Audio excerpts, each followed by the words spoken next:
Pak Guru, kenapa saya di sekolah berasa nyari nilai bukan ilmu? Bukankah di sekolah kita mencari ilmu? Ya ini kan pertanyaannya buat Baraya sendiri. Kenapa di sekolah Baraya pengennya nyari nilai bukan nyari ilmu? Tapi pendeknya gini lah, kita bikin sejarahnya kecil-kecilan ya. Jadi manusia itu sangat membutuhkan solusi untuk memecahkan masalah-masalahnya.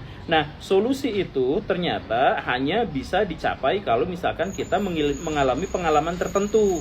Jadi pengalaman itu memberikan kepada kita ilmu pengetahuan untuk memecahkan solusi. Tetapi pengalaman kita tuh terbatas sebagai manusia karena umurnya segini, pengalamannya segini-segini aja.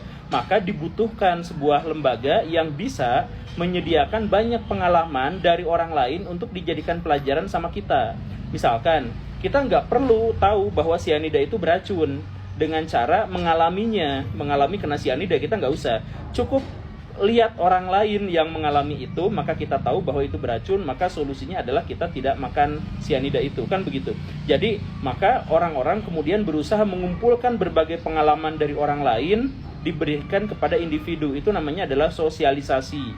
Jadi sosialisasi secara sosiologis itu begitu artinya, menanamkan nilai-nilai moral-moral dan pengalaman-pengalaman masyarakat kepada satu individu tertentu, begitu. Nah, itu caranya bagaimana? Dengan bikin buku kompilasi dari pengalaman dan pengetahuan berbagai macam manusia, dan mendirikan lembaga yang namanya sekolah. Tetapi karena sekolah pada akhirnya menjadi terlalu formal, setiap orang harus belajar tentang satu tema yang sama, setiap orang harus dinilai dengan satu kriteria yang sama, dan sebagainya, maka sekolah yang awalnya memberikan ilmu, memberikan pengalaman-pengalaman yang berguna untuk setiap individu, berubah menjadi sesuatu yang lebih legal dan sesuatu yang lebih formal. Idealnya sekolah itu adalah ngajarin kepada kita ilmu. Tetapi karena tidak mungkin seperti itu, karena sekolah itu kan terdiri dari banyak sekali orang.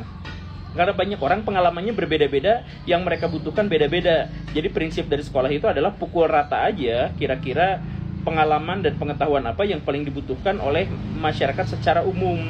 Nah, itu kelemahan sekolah. Tapi ya begitu memang harus diambil gitu. Jadi intinya di sekolah itu cari ilmunya dan cari nilainya. Kalau mungkin ya cari ilmunya saja. Kalau tidak mungkin pun percayalah bahwa sekolah bukan satu-satunya yang bisa memberikan kepada kita ilmu pengetahuan. Jadi carilah ilmu tanpa batasan sekolah atau tidak. Terima kasih.